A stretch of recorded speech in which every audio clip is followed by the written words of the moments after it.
Light bulb moments, that's what it's all about. And a light bulb, of course, in this city of Philips, has a magical meaning. And a light bulb means a bright idea. And ideas, where do they come from? They come from the brain. And the brain is today actually being discovered in a way that you won't believe. We can look inside the brain at incredible resolution. We can see what the brain is doing. We have deep learning, etc. And that's what I will talk a little bit about today. What is in this brain happening? I'm working at the university, and my field is pattern recognition. I designed with my whole team automatic software to find tumors, patterns, in lots of medical images. And the best pattern recognition machine is this guy. That's an amazing pattern recognition machine. So how do you design all this? And I said, okay, let's be inspired by this brain. Let's see what's in there. So inside is this magic thing, Eureka. And I want to take you on a journey. What do we know? How can we learn from this? How can it inspire us? So let's start with some facts of our brain. It's incredibly small. It's only about a kilo, 2% of our weight. It uses a lot of energy, 20% of our energy. And it has an incredible amount of neurons, 86 billion. And the nerve fibers, they're all connected to each other, all these nerves, spider wire thin, micron thin. All the wires together is more than to the moon and back. The connections between these neurons are called synapses. We have an amazing amount of synapses, and it's a computer outperforming all our other computers. They have calculated it's about 1 petaflops, floating points operation per second. So let's put it a little bit more in perspective. If you see the trees in the Amazon forest and the neurons in your brain, it's about the same number. If you look at the neuron, it has connections. But one neuron is connected to 50,000 other neurons. So that's quite a broad spread out. And if you look at these synapses, and we have trillions of these synapses, how do we learn? If you use a synapse many times, it gets bigger. And if you forget, it gets smaller. So by repetitive action, you learn. So we can also now see how this learning can be done. And one of the amazing feats of our brain is that this guy is only using 25 watt. And that's quite stunning. And if we look at our computers today, we look at these Google data centers and so on, and all these computing and Amazon computing centers, they use megawatts. They have cooling towers on top. And that's a waste of energy that's just incredible. So we should learn so much more from this brain. So how is it wired? How does it work? What do these functional circuits actually do? And we have a community now in the world that's really focusing on, can we mimic this brain, use this incredible computing algorithms, and then apply them in our clever technology? I go a little bit deeper in that. Let's first study the brain. How can we measure this? Well, the first of all is anatomy. And one of the biggest companies in the world making all these fantastic machines is right here. It's Philips. It's in the top 3. They make MRI machines, CT machines, etc. We can now see the brain in incredible resolution. The resolution is now about 1/4 of a millimeter. So this is called an MRI scan. And this is my own brain. Slice by slice, you can see every 1/4 of a millimeter in this brain. You see in the middle there is the spinal cord connecting all these fibers to my muscles, to my heart, to everything. But this is not only we can also see function. And how can we see function? If a brain cell is active, suppose I do like this, then my motor cortex is active, and these cells, they generate action potentials. They need oxygen, they need food. So they give a signal to the small capillaries, to the small blood vessels, open and bring me oxygen. And oxygen can be seen on an MRI scan. So you first do nothing, you make a scan, and then you do this. And if you take the difference of these scans, you see a tiny difference. And now you see this boy is looking at the screen, he's using his visual system. And the back of our brain is for vision, and you see that quite a lot is for vision. 1/4 of our brain is for vision. And if you see how many nerve cells we have, so how many filters, how many calculations are done, vision is an incredible thing. We are purely visual machines, because images, and if water is just surrounded by water. It goes in every direction. You see a little bit like a sphere. But if water is in a nerve fiber, it can only move along the nerve fiber and not so much the other way. So if you look for some time, you see a kind of an ellipsoid. Well, the long axis of the ellipsoid is, of course, the direction of the fiber. And what you can do, in every voxel you measure this, millions of voxels, you connect them, and then you get the wires. And in my group, we studied this for a long time because we really wanted to see how is this whole brain wired. And also especially for neurosurgeons, they need to see what are the major tracks. If you remove a tumor, you don't want to make the patient blind or paralyzed. You need to prepare all this. So what we did is we made fantastic visualizations. We programmed this on the GPU. You see the fibers here connecting the left and the right in the brain. The colors are X, Y, Z is red, green, blue. So we have some color coding as well. This can now be done for all the areas in the brain. How we hear, how we see, how we move. So we have now the wires of our electronic schematic. And the visual system is the most studied of all. And I'm going to go a little bit deeper in the visual system. They made all these measurements, and they looked, how does it work? And it turns out they are in stages, about 11 stages. And these stages have a name. The primary visual cortex is stage number 1, that's in the back of our head. It's called V1, then V2, V3, V4. They are connected, you see the connections. And these layers, we can model these layers by looking at, let's model one neuron, and then model thousands of neurons, millions of neurons.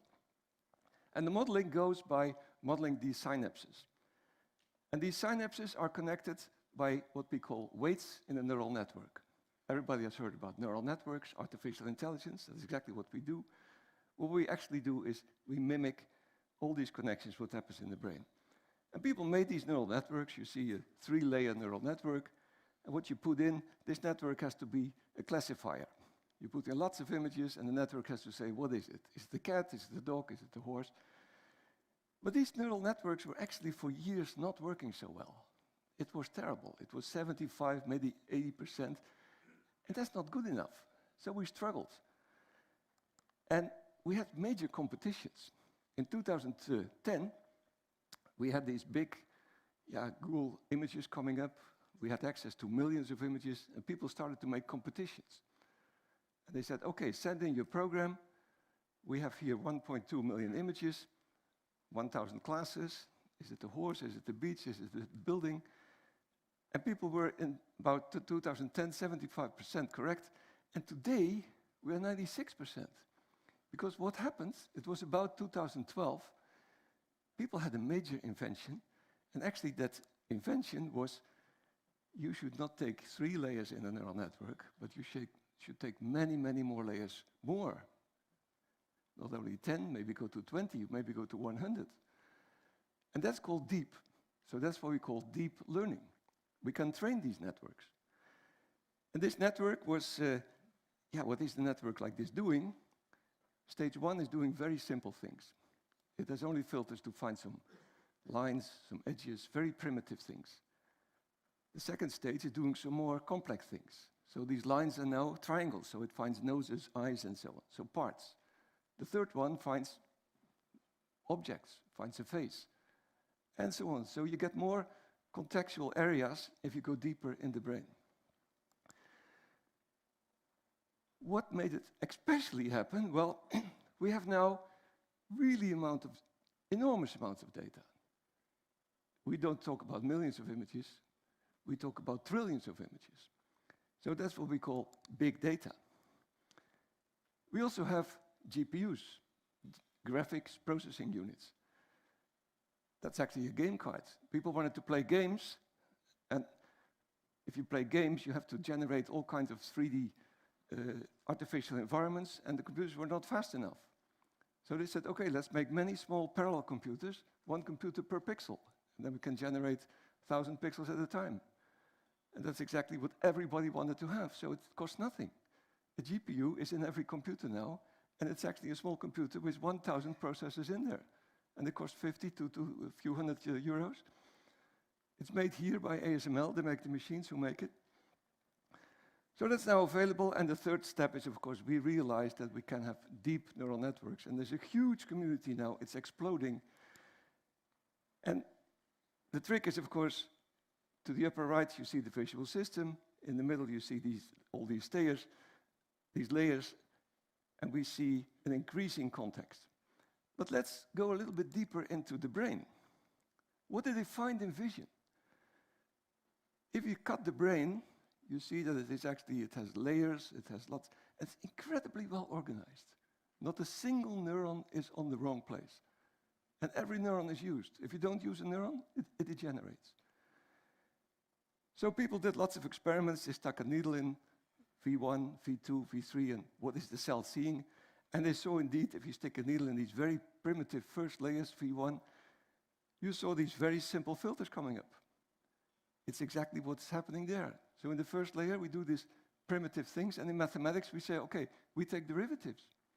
The first derivative is actually the change in intensity. These are edges. Second derivative, how curved is it?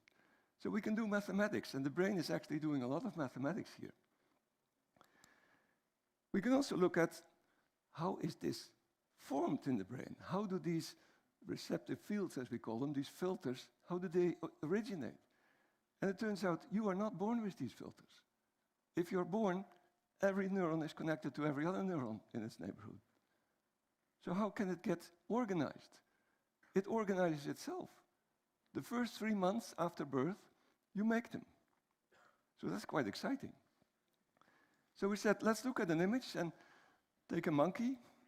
100 million years ago, what did the monkey see? A forest. So I took a forest image, and you take some very tiny patches from the forest, and you do some statistical mathematics, what is the best basis for all these patches, and you find exactly the same filters. So you can learn the filters from the data, and that's exactly what we do.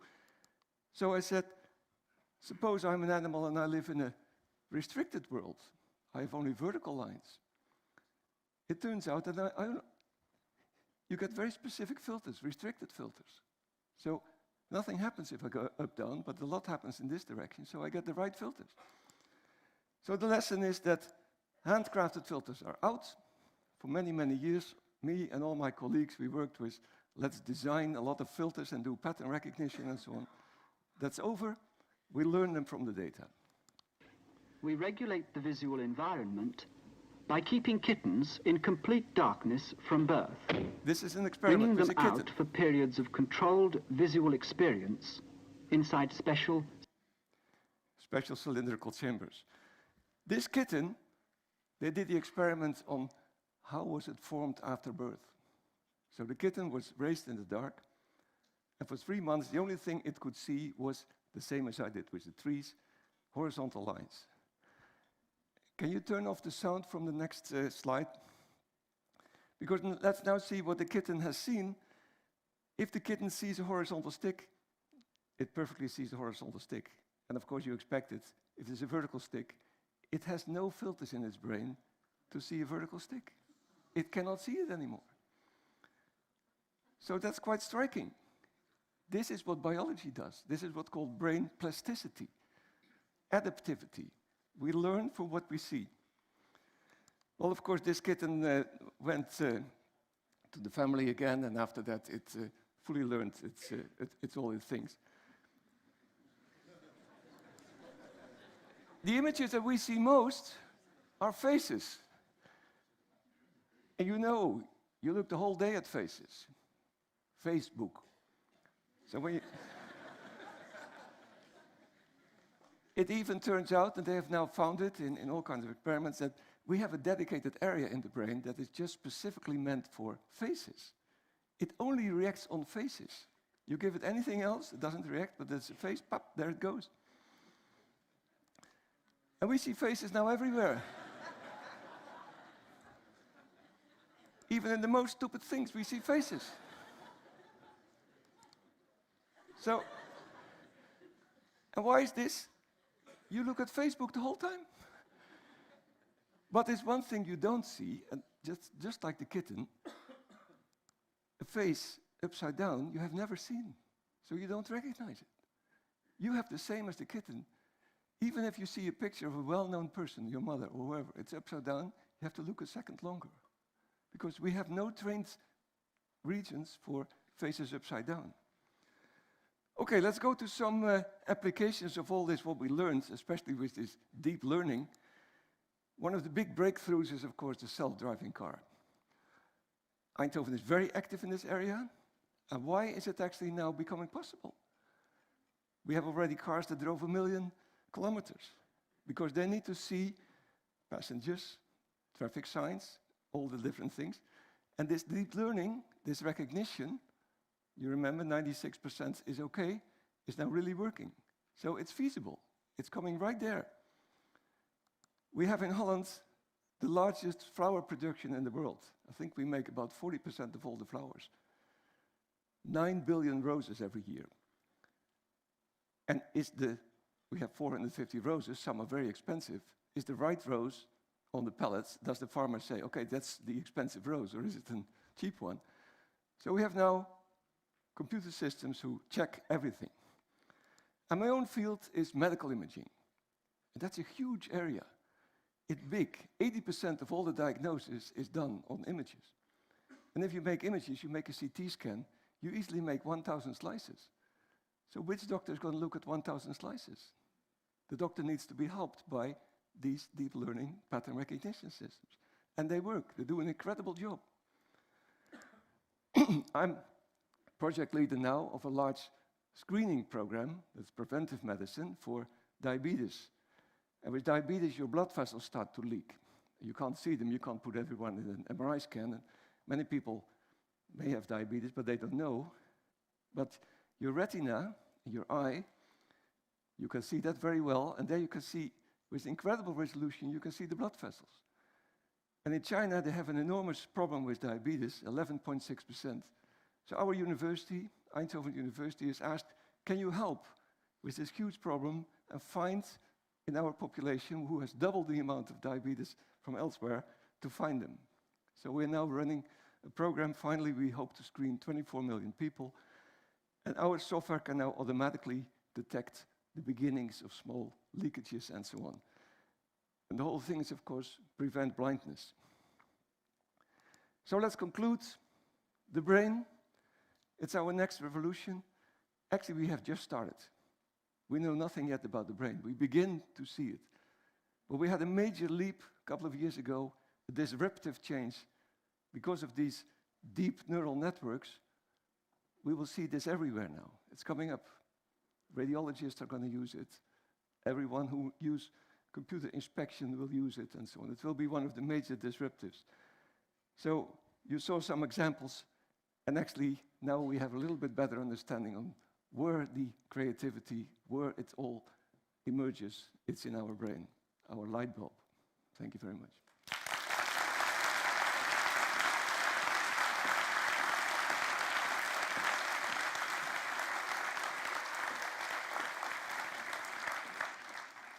Thank you so much. Thank you so much. You've been working quite a lot of years. You've been supervising many people. What, in your opinion, if you could only ask like one topic or one specific question, what do you hope future researchers will answer? It's not an easy question because there's so many things we need to do.